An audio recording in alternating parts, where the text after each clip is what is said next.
guys. This is kind of what we were talking about yesterday. We just didn't get started with it.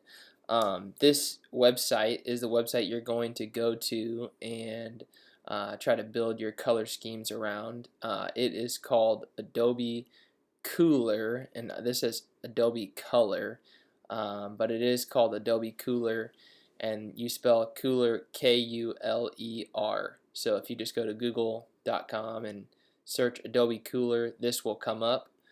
So I'm just going to kind of walk you through how to use it and how you're going to use it for um, how you're going to use it just to build your color scheme. So if you look over here, there is a list of color schemes that they already have built in for you. So you have analogous, monochromatic, triad, complementary, compound, shades, and then custom. And so we didn't talk about compound or shades, but we've talked about these others, and then we talked about some others.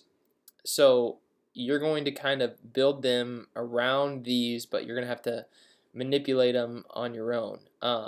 One thing that I was talking with Hunter about yesterday was that it's important when you look through these color schemes and build them that you spend quality time on each color scheme. So you don't want to just skim over like monochromatic because you don't think it's going to be the best color scheme to represent who you are and what you do. If you skip it over, then you're going to immediately, I would guess, try to think that, okay, I'm going to create a custom color scheme and that's going to be my best option because that's what I want. I want to create my own. Color, if you remember from your reading yesterday, the custom is the most difficult to create. So, and I think you lose track a lot of the rules that go into the color scheme and the color wheel when you try to, use custom. You just try to wing it and pick colors that you like rather than colors that actually fit well together. So I can't stress to you enough, use these different settings, the color schemes, the standard color schemes, to kind of guide you. And if that doesn't work, you can always maneuver them around a little bit. But definitely use these to guide you. Don't just immediately go to custom, and then also don't just rush through all the other ones just because you want to get done. If you don't get done today, no big deal. We'll get some time tomorrow.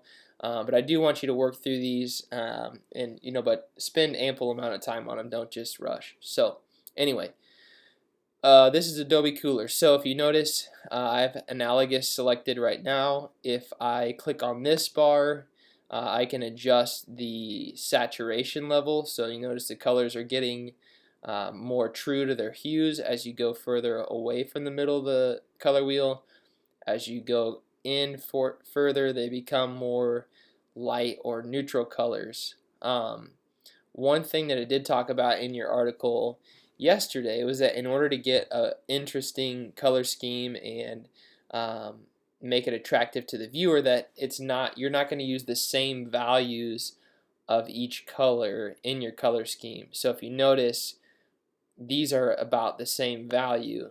It's almost hard to look at because they're all the same value. I mean, for lack of a better term, they're all hues, and that's not interesting. So one way you can go about creating like an analogous or a monochromatic or a triad or a complementary or any of the other ones for that matter is by clicking on these settings to begin with. And then once you get in there, like if I were to try to just move one color and change one color, it changes all of them. So if I click on analogous, if my primary color is let's say blue, if I come over here to blue, then I can kind of adjust it. If I go from analogous, find my primary color, and then click on custom, as soon as I click on custom, now I can adjust these values individually. So one thing as I'm looking across my color scheme, number one, this is an okay color, but what I would say is these two are really similar. And it talked about the importance of neutrals yesterday, and all of you have selected a neutral that you want to be in your color palette to represent either who you are or what you do. If you want to be professional, you would pick white or black.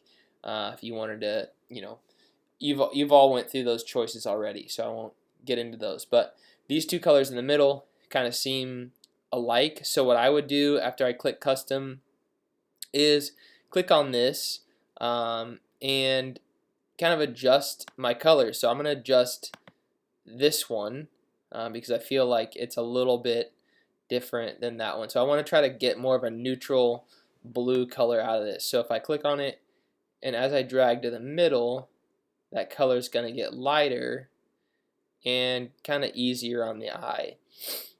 Notice that it's a little bit more purple, and my original color was, my primary color was was blue. So now if you look at these colors, you got purple, which is kind of a bright hue. You've got this kind of almost a neutral. You got blue, and then these two other blue colors. So what I would say from here is that if my primary color is blue, I really don't want a purple to be a neutral color. I want this to be more blue. So I might move it more toward the blue scale. Now, kind of bluish gray, that's fine. That can be a neutral. And then this one kind of is off a little bit. It's not really a neutral. It's not really a blue. It's kind of like a sky blue. So I would take this color and also make it a neutral. You always want to have two neutrals in your color scheme or close to it. So I'm going to take this all the way down to just a tad bit different than white. So now I got this is my color scheme. I'm looking around kind of at the saturation levels. I'm not really happy with this saturation level. I feel like it's oversaturated. Same thing with this. They don't really match. These are kind of have some grays in them. These do not. So what I'm going to try to do is just kind of tone these down a little bit. Tone this down. Tint these down. So that's a little bit better there. And then this one,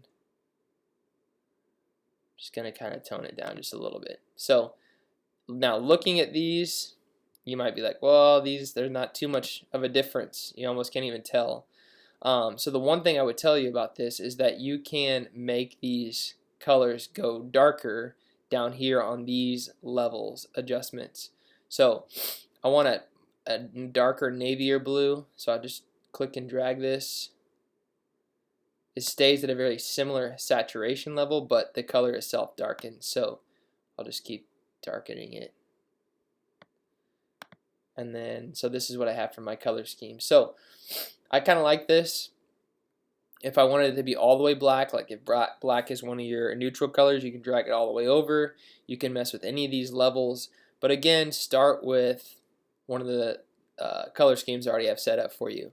Now, once I've found my color scheme, I'm going to tell you to screenshot this. And so you've got in your working document, you've got a chart of each color scheme, and then there's a cell underneath it. So what I want you to do is screenshot this portion, and when you screenshot it, it's important that you screenshot just the color scheme and these hex values down below. These hex values are going to be really important because, as you can see, if I were to go into Adobe Illustrator, Photoshop, if I type in this hex code, I'm going to get this exact color of blue or this exact color of purple. So it's important that you get those hex codes in there. If you just get the color scheme and that's all you put in there, it's going to be not impossible, but a nightmare to regenerate these colors in your design later. So that's just one. Obviously, then you go to monochromatic and you create your color scheme based on that. And triadic, complementary. We have split complementary, double complementary, and then the last three we have based on nature, based off of photo, and custom. So you're not going to do based on nature, based off of photo, or custom today. You're going to do those probably tomorrow with me. So that's the plan. You're to work on those 6. Really, truly, though, spend the time on each color scheme. Don't just rush through it. Don't think that you've already got a color scheme in mind. because as soon as you do, you'll settle for something that really doesn't make sense in your design, and then your overall design will be affected. So anyway, that's Adobe Kuler. Again, Kuler, and then that's you can mess around with it once you get there. So that's it on that, and I'll talk to you guys later.